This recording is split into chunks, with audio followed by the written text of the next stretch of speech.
You're listening to the Options Insider Radio Network, the home of the Options Podcast. For more quality options programs, visit theoptionsinsider.com or search for Options Insider Radio Network in your podcast provider of choice. Listeners can also access all of our programming through our mobile app available in the iTunes and Google Play stores. Select programs are also available via live stream at mixlr.com/options-insider.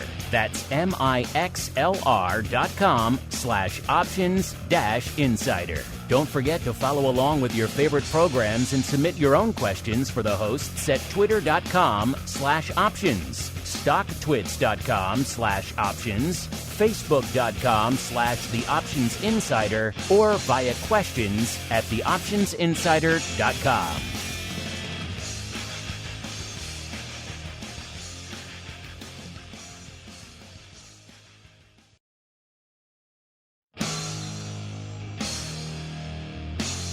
And now, it's time for the show that breaks down the options market from unusual activity alerts to market analysis, strategy overviews, listener questions, and much more. If it involves puts and calls, then our all-star panel will break it down. It's time to hit the Option Block with your host, Mark Longo from the Options Insider Media Group, and co-hosts Uncle Mike Tusaw from St. Charles Wealth Management, along with Mark the Greasy Meatball Sebastian and Andrew the Rock Lobster Giovinazzi from OptionPit.com. And now, get ready to hit the Option Block. All right, everybody. That music means we are back. Once again, it is Monday, September 12th. It is time to commence our broadcast week here on the Options Insider Radio Network. And how do we normally do that? With episode uno of our bi-weekly options extravaganza, known far and wide as the Option Block. My name, of course, Mark Longo from theoptionsinsider.com. As well as, of course, from the ever-compelling, ever-tantalizing, ever-seductive, Options Insider Radio Network. A lot of you being seduced to the dark side these days, seeing the numbers every month. More of you than the month before. We'd love to see you all. Keep cranking up our bandwidth bills. Not a bad problem to have. Of course, wherever you listen, for all you on-demand legions out there, and again, you are legion. If you like what you hear, keep rating and reviewing. It really does help all the new folks discover the content. Clearly, the new folks, the new ratings have a strong impact on the folks out there. And of course, if you want to go above and beyond, you want to see, what's going on the super hardcore side, the crazy side, dare I say it, the secret club side, then maybe head on over to theoptionsinsider.com/secret club. Join the party over there throughout the week. Multiple shows coming at you live throughout the week. Of course, you get exclusive content like our pro Q&As every Tuesday, usually every Tuesday. Sometimes they move around depending on guest availability, but usually we try to bring them in on Tuesdays, Options Oddities every Friday at the end of the week. So we close our week out with exclusive content, giveaways, like we said, live streams, a whole bunch of other fun stuff. Hope you folks all enjoyed the live stream that was VOLViews 500. We opened it to all and sundry because that's a huge milestone. You can't keep that locked away for a select few. Everyone needs to come and play in VOLViews 500. So if you haven't checked it out, it is on the podcast feed now. Go check it out. It was a fun time, special guests, all sorts of tomfoolery. It was a suitable way to celebrate VOLViews 500. And it's a suitable way to kick off our broadcast week here. We haven't done it in a couple of weeks because, of course, we were off last week for the Labor Day holiday. So a lot of you guys have been itching. You've been jonesing for a little bit of the old Guess That 80s Wrestler via his entrance music. Unfortunately, Uncle Mike will not be joining us today. He had a bit of a family emergency he had to go deal with. He will be back on Thursday. So our thoughts are with him today, but the show must go on, as they say. And we know you folks, you've been hungry and you've been waiting for a couple of weeks. So we will unleash the beast. That is the that's on Fridays. That is the wrestling guessing game. So we're going to have a one-man army playing this week. He is the greasiest of meatballs, Mr. Mark Sebastian from OptionPit.com. Mr. Meatball, A, how are you doing today? B, have you recovered from the VOLViews 500 Spectacular? And C, are you ready to guess some 80s wrestlers? One, yes, I've recovered from. One, I'm doing well. Two, it took a while, but I've recovered from VOLViews. And 3, I am ready to have at it with the 80s Wrestlers theme game. Cannot wait. Before we get there, really quickly, did you see the madness that was the Bears this week? I know you're in Texas now, so maybe you're more of a Houston Texans fan. I don't know. But did you watch that sloppy madness that was the rain-soaked Bears this weekend, sir? Yes, and it was awesome. What a great game. Really exciting, fun to see fun to see them do well, and that field just unbelievable. I wonder why the Bears want to move. Yeah, exactly. That was Exhibit A for the Bears getting the heck out of Dodge. We were very close to going to that game, and at the last minute we did not, and thank God we did not. Did not want to be drenched for 3 hours. That is not pleasant. Yes, the field was a slip and slide. Check it out if you haven't seen it, listeners. Fun stuff. But it is now time to play Stump That Meatball. He's got some catching up to do because I just pulled up the numbers right before showtime here, and Uncle Mike has a 2-1 lead right now in the very precious, the uber precious battle for the 80s era vintage, but scaled up to 6-inch exclusive San Diego Comic-Con Sergeant Slaughter, coming hopefully sometime before June of 2023. That's the earliest shipping date I can get on that. So it's a hard one to come by, but we'll get it to you, whoever the winner is. So without further ado, let's go. Name that 80s wrestler.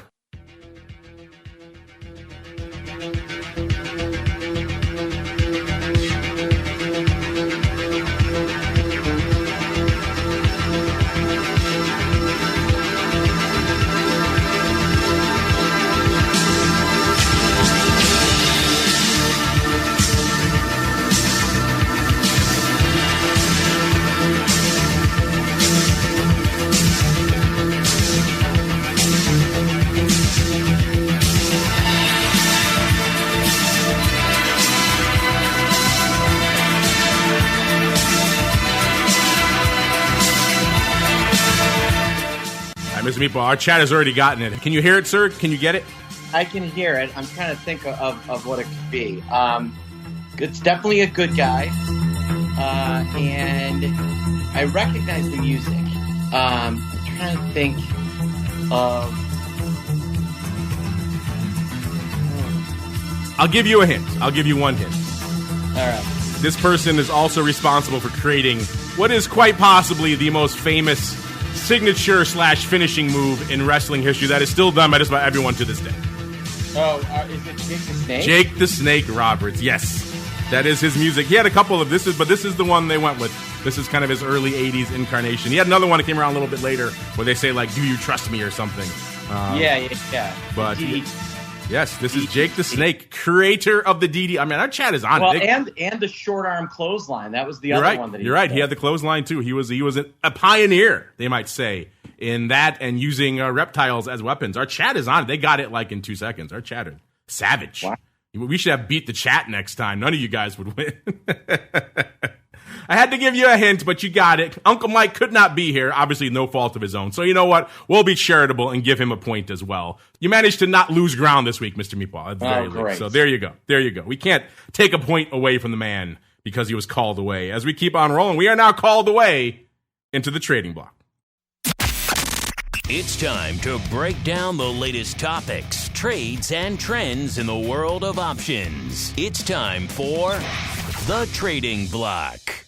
All right, everybody, welcome to the Trading Block, the portion of the show where we break down what the heck is trading. How'd you do out there? How'd you do in our Guess That 80s Wrestler?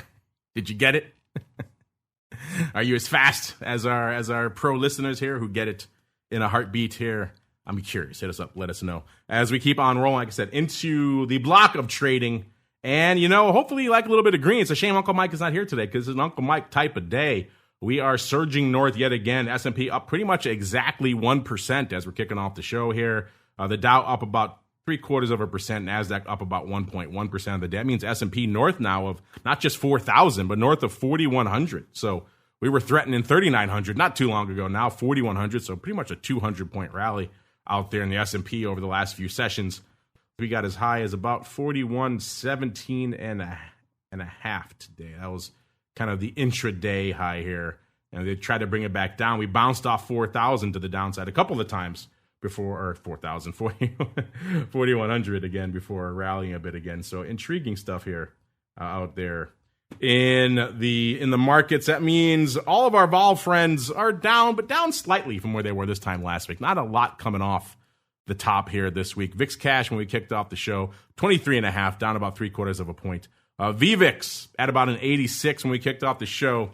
That puts it pretty much unched from where it was this time last show. VXX is at about an 18.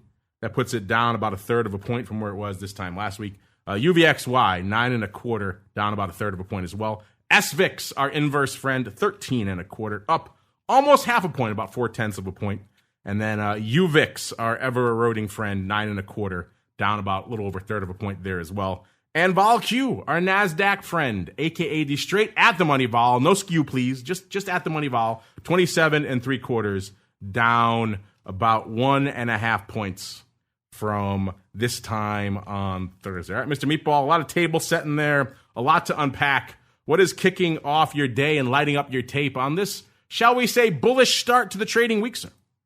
Yeah, it's an interesting day because, we're definitely stronger, but upside vol is going up, and not in a small way. I was looking at the October 14th, which the VIX is being partially derived from, 4,200 calls, and the vol is up pretty significantly there. So we're seeing some bullish there, and then Apple is just absolutely booming higher today. They tried to crush it last week, got a little bit of a bid on Friday, and it's just completely broken out. It's up almost 4%. So if you're wondering, hey, why is the market up so much? Apple is absolutely blowing higher. We also see some of the other mega caps looking very strong. Tesla is strong. Microsoft is up. Even Meta doesn't look so terrible at flat on the day. So just kind of interesting moves all over the place in the market, but I think Apple is kind of leading the charge today. That makes sense. They were kind of coming for it earlier. It had retreated about 20-odd points from its recent high, not, of course, its 52-week or all-time high. That was last year. But they got within spitting distance of it. Got around 10 points away from it before they came back for it again, and now they're driving it back up out there in options territory. We're going to get to all that fun in a second in terms of breaking down the numbers, what's lighting up our tape out there today, listeners. Before we get to that, really quickly, Mr. Meatball, because I didn't get a chance to ask you this on VolViews 500 on Friday. I had a chance to ask your compatriot, the Rock Lobster, this afterward on options oddities there, but we were so jam-packed on that show on Friday, so many special guests coming in, didn't have a chance to really reminisce fully. So I have this question for you, looking back on the full 500 episodes now of Volatility Views. What, if any, are the standout episodes or moments or just things you remember that really resonate with you over that past 500 episodes? I remember a nice conversation about skew at one point. So we brought in that professor who didn't really understand skew at all. That was pretty fun. Yes. I think, we've been live during some of the really big moves in volatility on Fridays has always been kind of exciting. The first time I heard Russell's weekly rundown was absolutely. Who can forget where they were the first time they heard Russell's weekly rundown? That was worth every single penny. And, I just kind of the group of experts that we've had on has been really fun. I've enjoyed our different interviews with all these different traders. That has been absolutely great. We've shifted a little bit from professors to guys that are industry leaders, but more in the trading business. And those are kind of my really distinct memories. Just really enjoying that. And then, the times where I always enjoy the times where, like today, everybody bailed and it's just you and me going through the market and figuring out what's going on and creating, I think, some really good content that has helped people make money. And it's funny you mentioned, obviously the guests were great. We ran through a bunch of the guests out there. You mentioned the worm turning on the show. That happened many times over the course of the 11 plus years. One that really stands out to me. I was pretty sure I was right. I wanted to go back and check as you were talking, and it is correct. The whole Comey announcement of the email investigation into Hillary, that came out right during the show. So we saw just probably one of the more aggressive vol swings we saw intra-show right as that came out, because that was October 28th of 2016, listeners, and it seemed like we were just days away from Election Day. It seemed like we were trending one way in the broad polls, and then that announcement came out, and it seemed like that just shocked everything, shocked markets, sent vol shooting up, and it was one of the more memorable and more aggressive market and vol turns that we've seen over the course of that show. And again, we've done that show through 2011 with the S&P downgrade, threats of market shutdowns, multiple elections. Russell, I forgot to mention too on the show, Russell and I doing the special live multi-hour episode that was Vol Views when we were watching the election results come in 2016. I remember he and I both looking and saying, Trump won Ohio. And that's when it hit both of us that actually could really be a thing. It wasn't until that moment that the pollsters and most of the pundits were really taking him that seriously. And all of a sudden, bam, he won Ohio, and we were just shocked. And so a lot of moments, a lot of signature moments happened during that show. So it was fun. So hopefully, again, if you guys missed that one, listeners, I know the milestones have been flying fast and furious on the network lately. Options Bootcamp 200 just a couple of weeks ago. Now VolViews 500. But hey, we do a lot of shows, and they've been running for a while, and a lot of them are hitting some pretty significant milestones right now. So hopefully you guys are enjoying the bonus fun coming at you. Speaking of the fun coming at you, let's see what kind of fun is hitting the markets out there today. And looks like a fair amount of fun, all things considered. I guess it depends how you define fun. If you define fun as options volume, then you're getting some fun today. VIX closing in on 250,000 contracts. Again, it's not blowing the doors off, but it's something. It's not 120,000 like we've seen not that long ago out there. It needs a shot in the arm, too, because the ADBE, like we said for a while now in VolViews, is trending in the wrong direction. It is about to break 400,000 in the wrong direction. It's at 401 right now. So we're going to be looking at a 3-something pretty soon if all things stay as they are. So hopefully today can juice up those numbers a little bit. SPY doesn't need any juicing, that's for sure. It is juicy. It is frothy. It is full of pulp.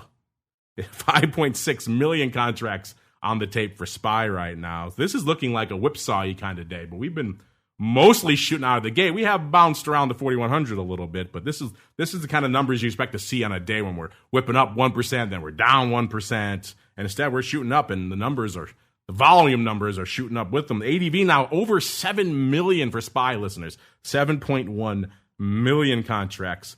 The S also saying, hold my beer, kid. I'm going to play too. 1.6 million contracts on the tape right now for the S. So they are coming for the paper here today. The ADV and the S now 2.4 million. That is a lot of paper for the S, just from an ADV perspective. So, wow, usually north of 1 million is a pretty decent barometer for an active day in the S by this time of day, and we are obviously well north of that. Small caps, 575,000, also looking pretty firm, pretty robust. That ADV is 863, and that has shot up as well. That was well below 800,000 not too long ago, and now it is up to 863, and they're still within spitting distance of it. They're going to hit that today out there in IWM. And not to be forgotten, the Qs, already almost at 2 million contracts, 1.95 million contracts. The ADV out there in the Qs, listeners, 2.56 million. And you know what, listeners, I've said it before, I will say it again. When we see these kind of active index days, it doesn't always translate into a lot of single name options paper, especially when we're looking at the bottom end of our top 10. That's pretty much what we're seeing right now. This is one of the lighter days we've seen in terms of how much it costs you to break into the top 10 in quite some time. Top half of the top 10, different story. They're always pretty active, and you can probably guess which ones are popping off today. But number 10 is only 149,000. That's all it costs you to break into the top 10 today. We've seen nearly 2x that multiple times in recent shows here. Today, only $1.49. That gets you to Ford. Ford's hanging out right around $15.50, up about 14 cents, or nearly a full percent today. Doing decent paper. Usually that's not enough to break into the top 10. Today it is 149,000 contracts. Number 9, another frequent offender of late. Even usually it's reserved for the light days like today. This name doesn't usually break in when we're rocking and rolling. This is the old Alphabet, aka Google. It's actually off about 6 cents today, hanging out right around 110.5.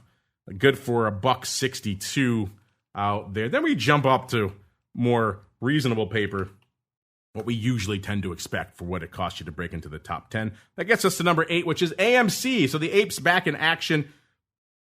246,000 contracts on the tape for AMC. So AMC hanging neck and neck with VIX today. Almost $10, $9.97 right now out there in AMC. Up another 26 cents or about 2.6% out there. So a nice little pop for AMC. Let's see how high did it get today. Got up to 1070. So it has retreated well off the highs. Are you folks? I know we had that poll a couple of weeks ago about the meme stocks back. A lot of you folks voted yes, but are you folks slinging yourself some AMC right now? Clearly, nearly 250,000 contracts going up, so more than a few of you are out there. But I'm curious, are you playing in the memes? If so, how are you doing? Are you doing it straight up calls, call verticals? Are you, God forbid, buying the stocks? Who knows? Hit us up.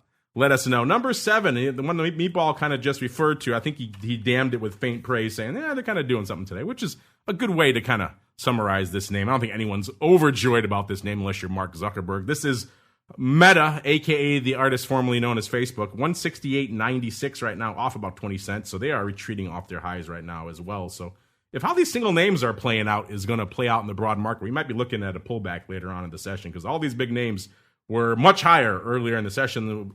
Facebook was at 171 and change, and now it is back to actually then it sold off to 167.5. So they've had quite the range already, and have now tried to rally off that low a little bit. So interesting back and forth out there. Number 6, one of our frequent offenders today, hanging out at number 6. It's AMD, only 263. AMD should be somewhere around 400,000 contracts right now. So kind of a light day for AMD. They're off a little over $1, about $1.10, trading about 84 and a third right now. And then not to be left behind, its other chip friend, also a staple of our top 10. It's NVIDIA, exactly 300,000 contracts right now for number 5. So we're all the way up to getting into the top half of the top 10 today, listeners, and we're just at exactly 300K. So you could tell it's a pretty light day, especially in that bottom half of the top 10. AMD right now, 143 and about a half, off about a third of $1 or so today. This name's been out of our top 10 for a little bit. That's surprising because it was just a given that it was in there pretty much every day for the last couple of years. This is NEO today, hanging out at number 4, back in the top 10, 317,000 contracts. NEO up $2.50 or nearly 13%.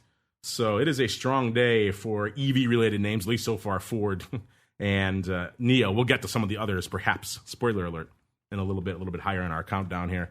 Number 3, the Amazonians. They are back in our top 10 today, listeners, having put together 387,000 contracts. So again, really light day. We're barely out of the 300Ks, and we're already at number 3, listeners. So yeah, kind of a light day out there. Amazon up about 2.25, 1.7%, hanging out right now, 135.5.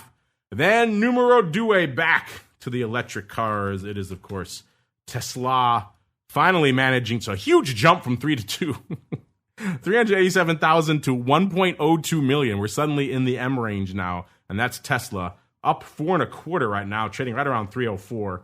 It's done a lot of living already today. Started off the day right around $300, shot up to, looks like about 305.5 was the high for the day, then gave it back up to 301.5, and now back up to about 304 again. So a lot of living today, and that's good enough for 1.02 million.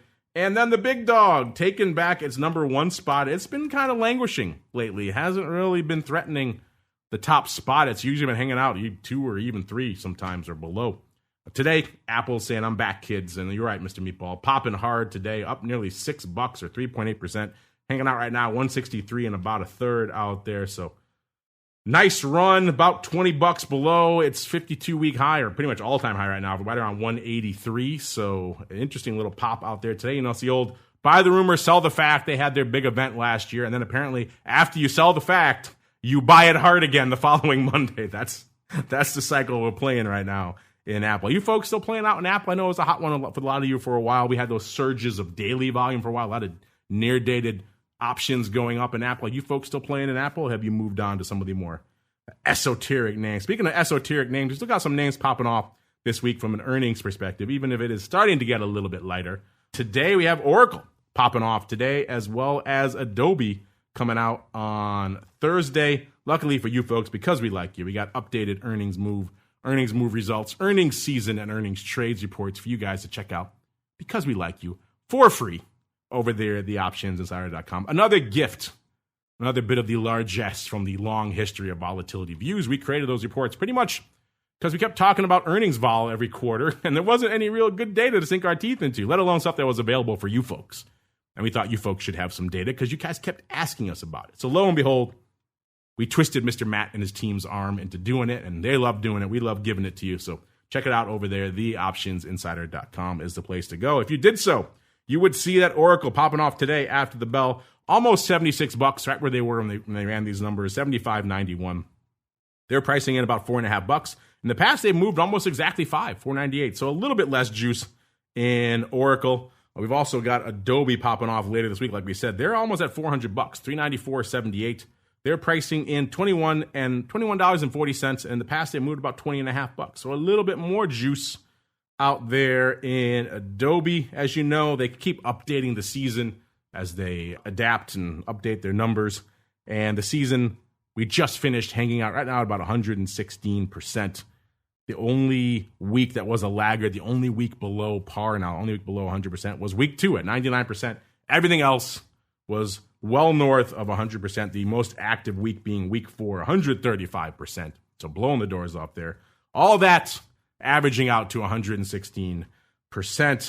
We've also got updated earnings trades reports for you folks right now. No entries or exits today, but we're watching and monitoring 95 long straddles and 68 long calendars for your trading information education. If you want to get at Mr. Matt, the keeper of that data, he'll be joining me on the advisor's option, I believe, on Wednesday of this week. So you pro folks can get it live. You on-demand folks have to look for it when it hits the network. But always fun to get into all the great data over there. And speaking of data, listeners, it is that time. It is that time to unleash the beast. It is time for the Odd Block. It's time to break down the most interesting, unusual, and downright questionable options activity that's been identified by TheOptionsInsider.com. It's time for the Odd Block.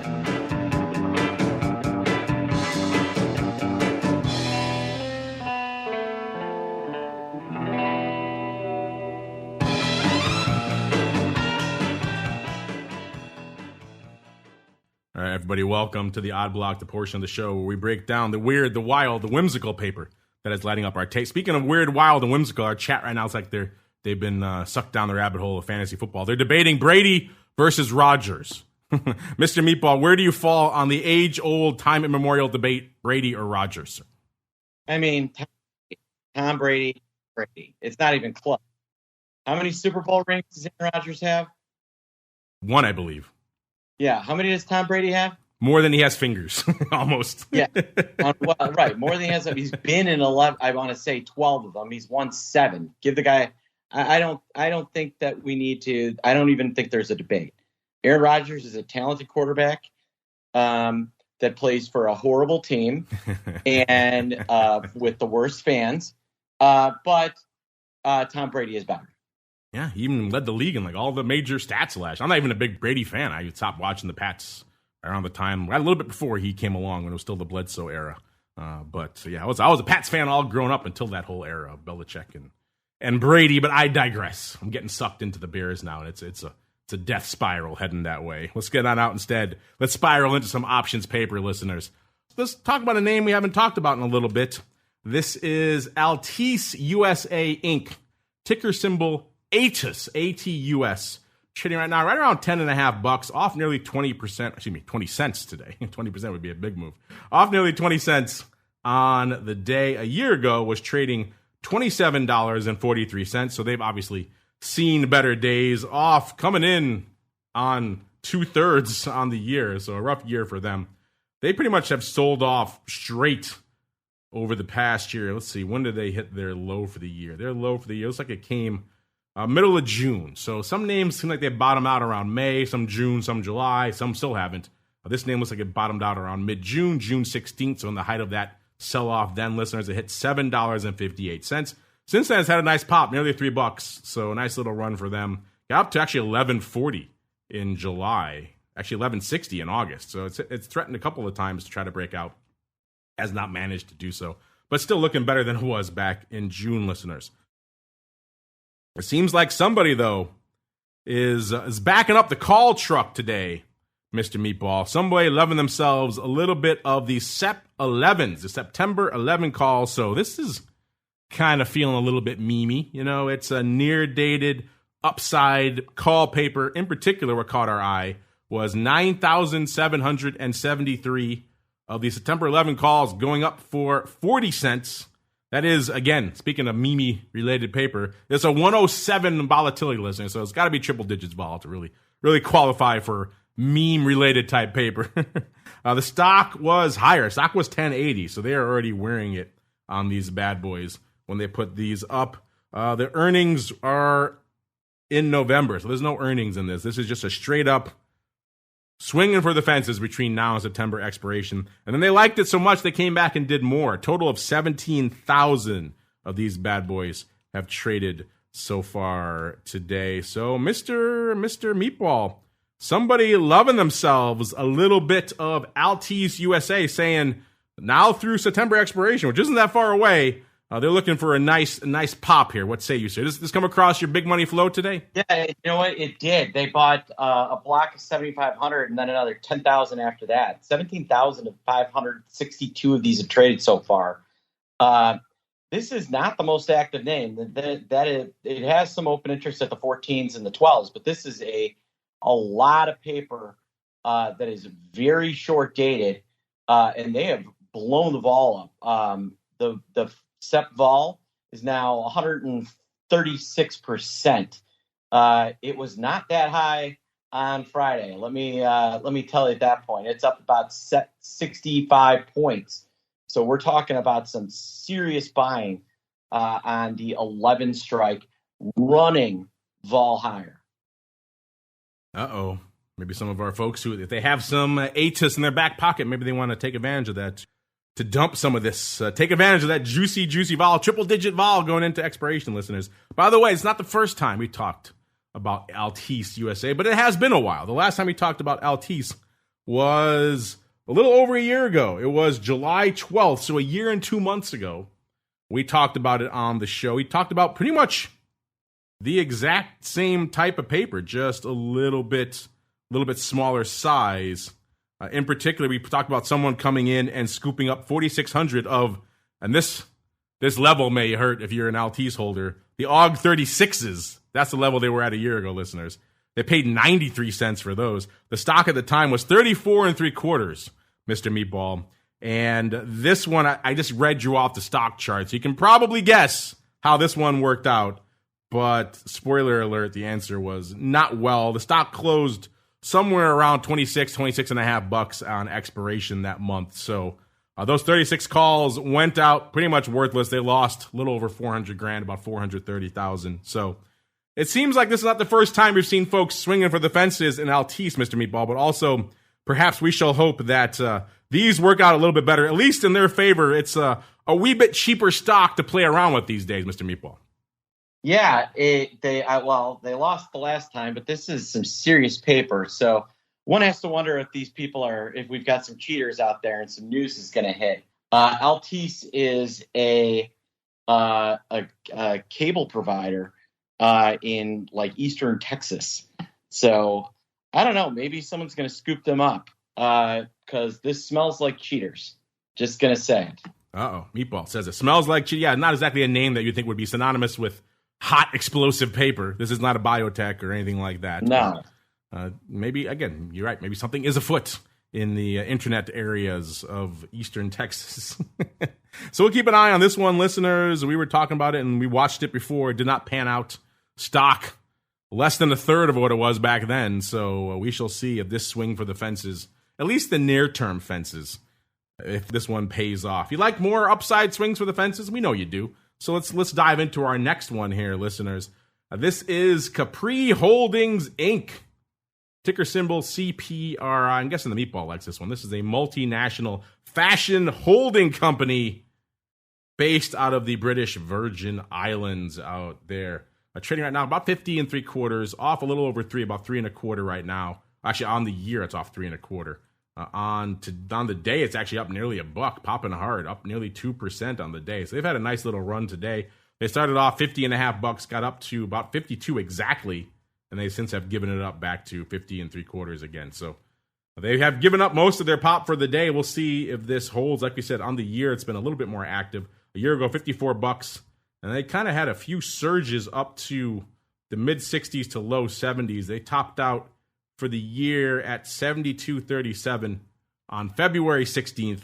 And they fell off a cliff in that cycle. They fell on March 2nd, they were $69.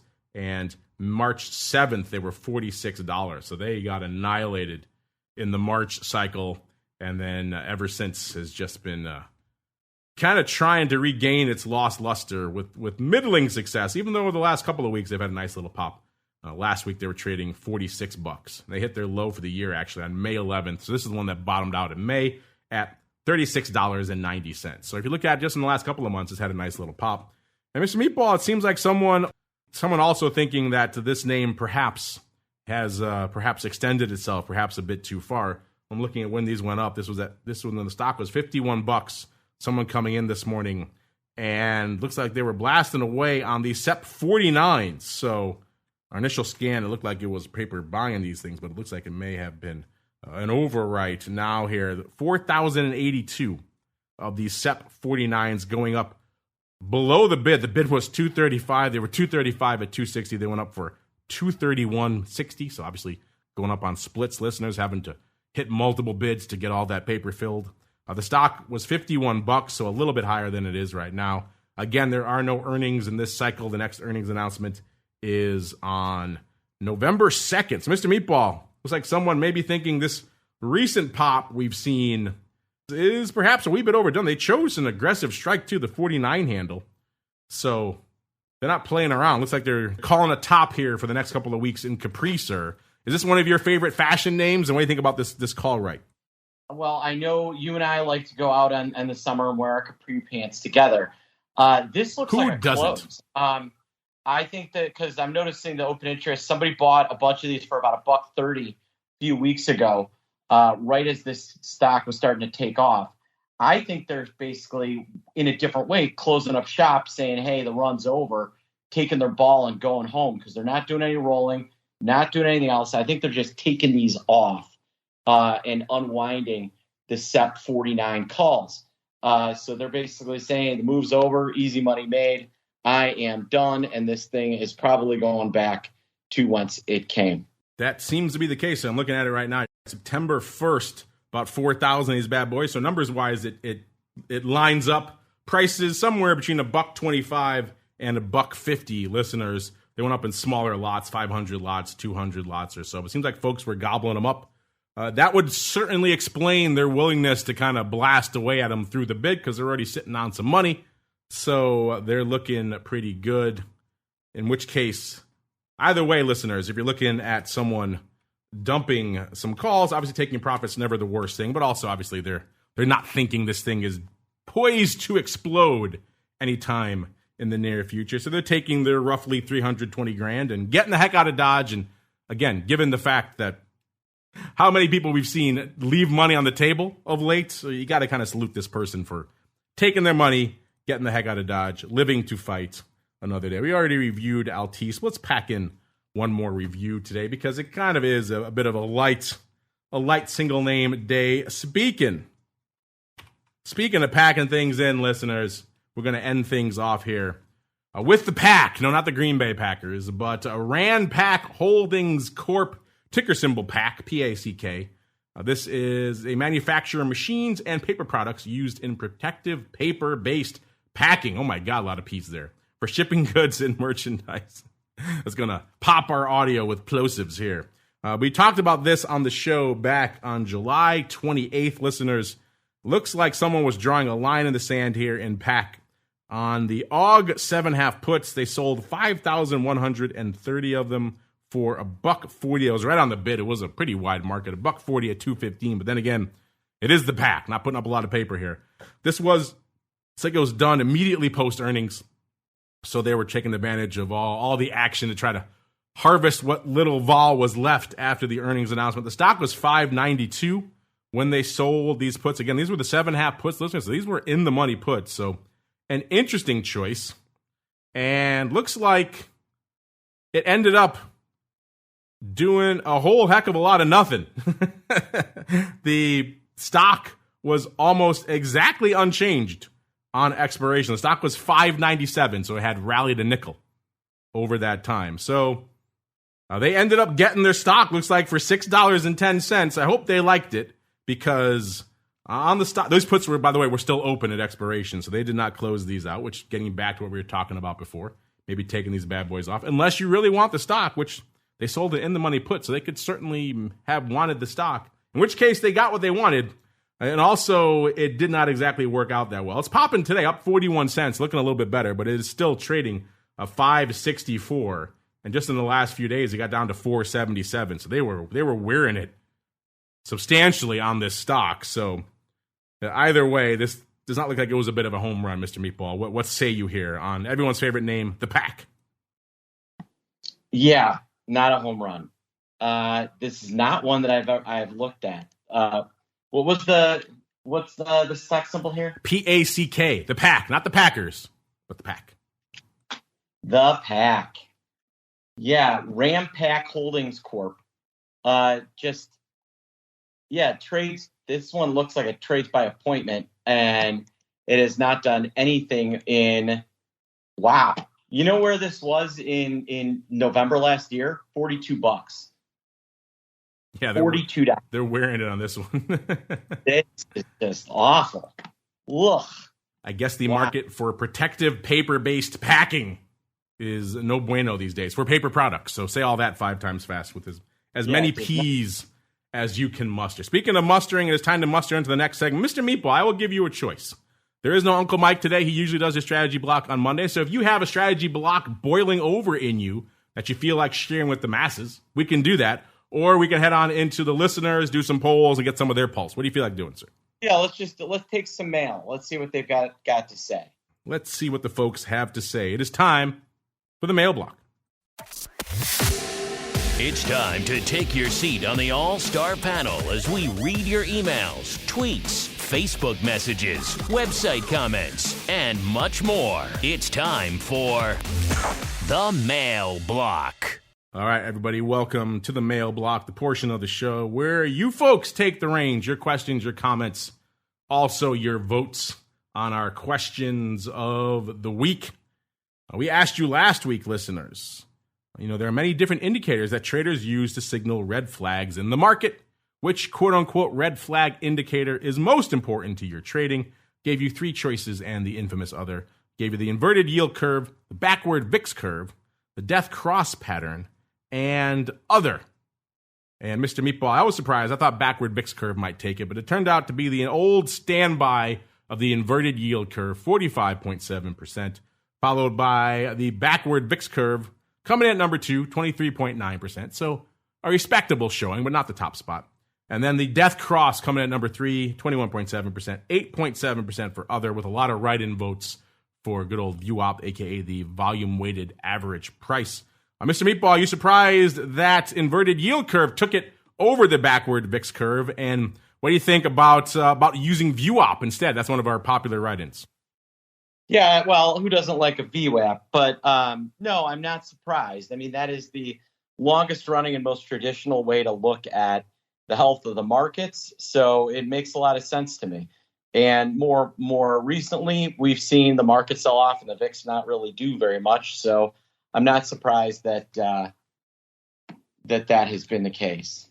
All right, everybody, let's go out to this week's question of the week, which just went live right before showtime. Kind of check in on you folks a little bit again. It's been a while since we've ran this poll, checked the numbers. And the last time we did it was over 6 months ago, close to a year ago now. And I was kind of surprised at the numbers, so I thought we'd kind of re-rack them and see how they look. We said, we've seen an explosion of new options traders in recent years. So that brings us back to the age-old question. When did you start trading options? Gave you 4 choices. 1 just started this year, which in the past has been a very popular choice, so we put that there. Number 2, in the pandemic rush, we'll call it, pandemic surge of 2020 and 2021. Then we have the post-Great Financial Crisis crew, so somewhere between 2009 and 2019. And then for the purposes of this, we are terming old school as pre-2009. Now, before you guys ask, I know there's no room for a super old school. 2009 is still pretty new school in my book, but c'est la vie. That's how it has to break down here on Twitter. So, Mr. Meatball, what are your thoughts And where do you think our audience is falling right now in the early voting, sir? Oh, let me think. What are my options again? So they just started this year, so they're brand spanking new, or they came in during the pandemic surge of 2020 or 2021, or I'm they're... going to say pandemic surge of 2021. Of 2020 and 2021. I'm going to say that's when most of our audience, or a chunk of our audience, started trading options. Yeah, it just went live right before showtime, so it's still early days. But we kind of broke it up that way because in the past, over 30% of you had said you had started trading options within the last 3 to 6 months. So we were kind of surprised by that. So we thought we'd break up the last couple of years into multiple brackets here. And so far, Mr. Meatball, actually post-Great Financial Crisis, the 2009 to 2019 bracket is winning with 80% of the vote. I know we got hardcores out there, and a lot of you have been trading for a little while, so we know a lot of you are in that bracket, if not in the old school bracket. But so far, Pandemic Rush and Old School are tied with 10% each. So again, this just went live. Listeners, get over there at Options, make your voice heard. I'm very curious to see how this one shakes out this week, listeners, because we know a lot of people have been discovering the world of options out there these days. Let's go out to the live, see if we can squeeze some of these folks in really quickly. We got Nichols. Nichols just wants to know, Mark, really simply, what are you trading in this market right now, sir? I'm just trading S&Ps mostly, playing around with some UVIX and stuff like that, and then I am just following a little bit of flow and seeing whether I can find a trade that makes some sense. We were long Apple this morning. We bailed when we were up $4.50. I wish we'd have hung on a little longer, but man, is Apple being squeezed. It is unbelievable. How about you? What are you trading? That it has. Right now, I am trading the chat and getting people back and forth and running the show behind the scenes. So I've learned it's hard to trade during the show itself, which is a shame. But I have been slinging a lot. The Rock Lops and I have been joking a lot about our Oatly and our various 1x2s and things like Gap and stuff like that. So we'll have a lot more of that, I think, to come here in Options Oddities in a little bit, listeners, a little bit later on in this week. So stay tuned for all that fun. I'm looking here for other chat ones. So let's go out to this question from Gino. Gino says, should we really call them options investors when the typical holding period for most options trades is less than a day? Well, there's a lot of back and forth paper. I don't know if it's exactly less than a day. I need to go check your numbers to see what the exact percentages are in terms of breakdown. Clearly, when you're talking equity options, which is the lion's share what we talk about on this show, Gino, then a lot of it is in the near dated paper, in the weekly, certainly. So near dated, I would say.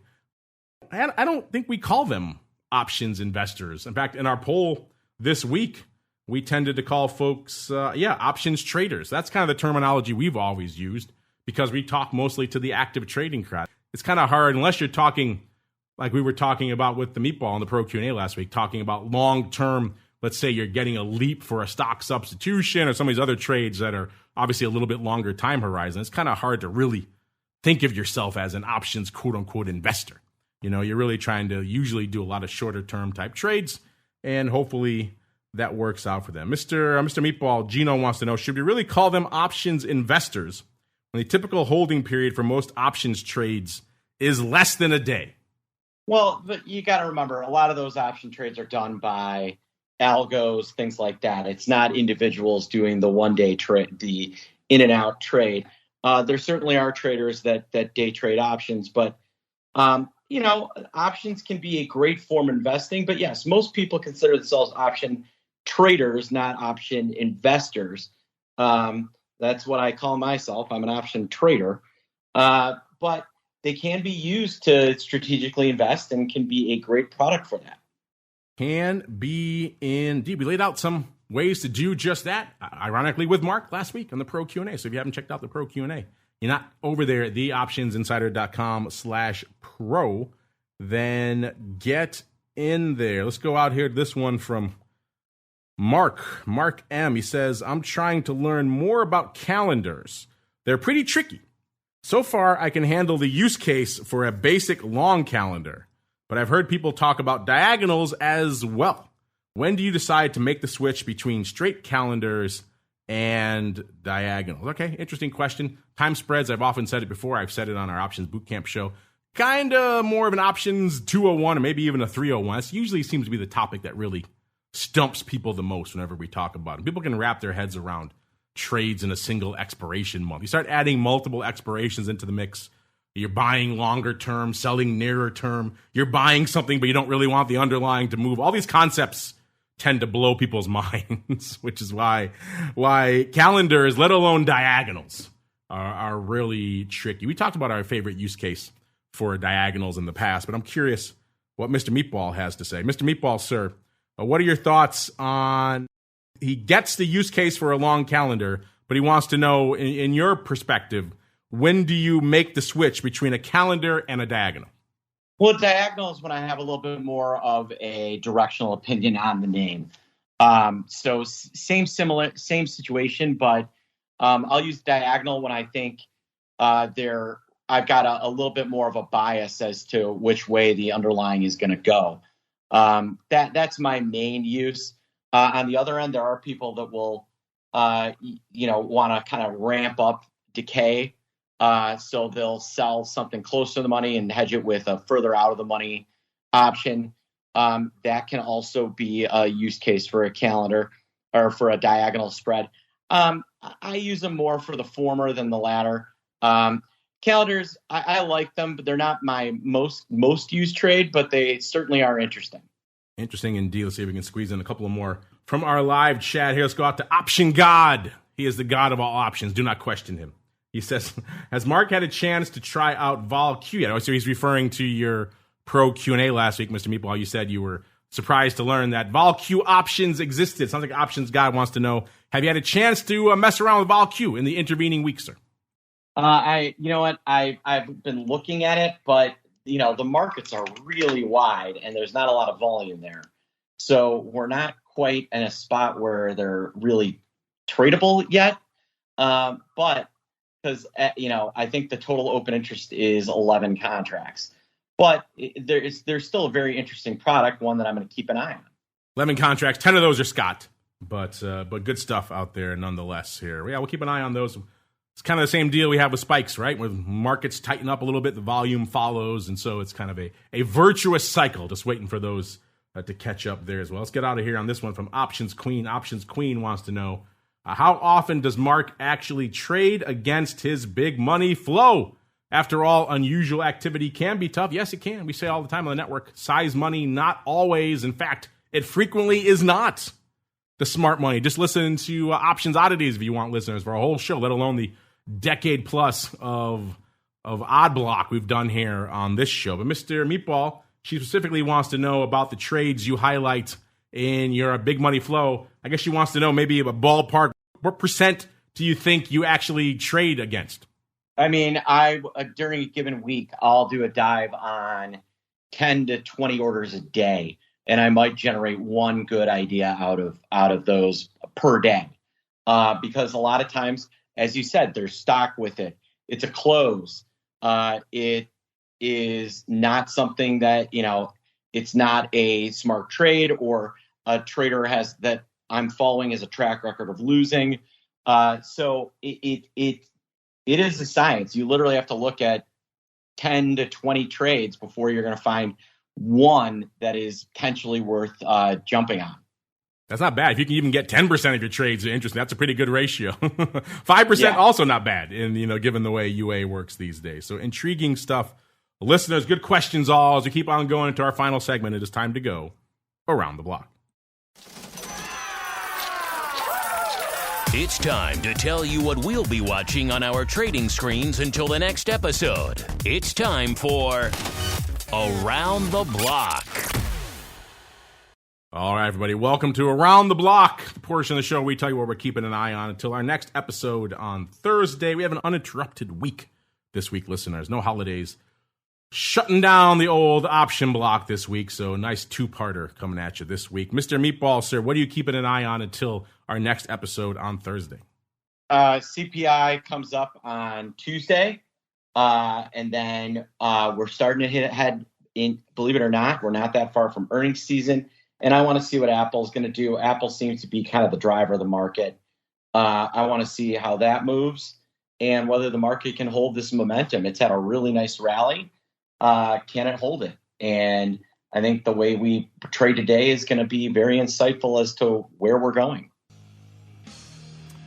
That music means we've come to a close here on this episode, listeners. But before we go, let's go around the horn, check in with all of our compatriots here. Mr. Uncle Mike obviously could not be here today, but he's always cranking out content on his website, on YouTube, on social media. So give him a follow over there at Mike Tusaw if you haven't done so already. All one word, TOSAW is how you spell it. And of course, check him out over there at stcharleswealth.com if you want to see the full panoply of offerings in the Uncle Mike content empire there. And Mr. Meatball, speaking of content empires, you guys are cranking out stuff all the time. If folks want to check it out, where should they go? What should they do? Just go to optionpit.com and you can read what I have to say just about every day. And it'll be worth your time. And come and check us out. Is that stuff behind a paywall? Can they just go get it? Or no, it's free. Just go to optionpit.com and you can read our different posts. There you go. So, free. Every day it's free. There you go, listeners. Free. It joins the tsunami of data and fun stuff we have coming at you here on the network. You can get some great content over there in the land of the pit. We got to get on out of here, but don't worry. I'll be back in a little bit to break down the wild, the woolly, the weird world of crypto options. Is it time? We talked about it on the show a couple weeks ago. Is it time to finally add Solana options into the rundown? Can they join the big brothers of Bitcoin and ETH options? I guess you got to tune into the Crypto Rundown to find out. Then, of course, we are back again later this week. I mentioned already with our buddies tomorrow. Actually, we got a double dose for you. We got a pro Q&A with our buddy Mr. Ash Vyas, the Vol researcher. Did the best presentations I've ever seen at RMC about dubious correlations, as well as, of course, his nighttime job. He moonlights as a thriller novelist. So maybe you can get some questions in about that. Check out his most recent work, Carnival Girls. I heard he's already got another one in the works, so he's quite the prolific author these days when he's not out there research involved. So get your questions in for him if you have not done so already. Also going to be joining us tomorrow, we've got Mr. Mead Wells from Also, a.k.a. A Leg to Stand On. It's time to check in on them. It's coming up on their big annual charity drive to help kids who are amputees get prosthetic limbs. It's a great charity, so that'll be coming at everybody tomorrow, not just for the pro folks.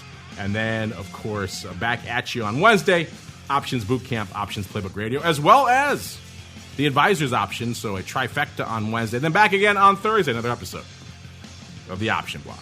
Stay safe out there, everybody.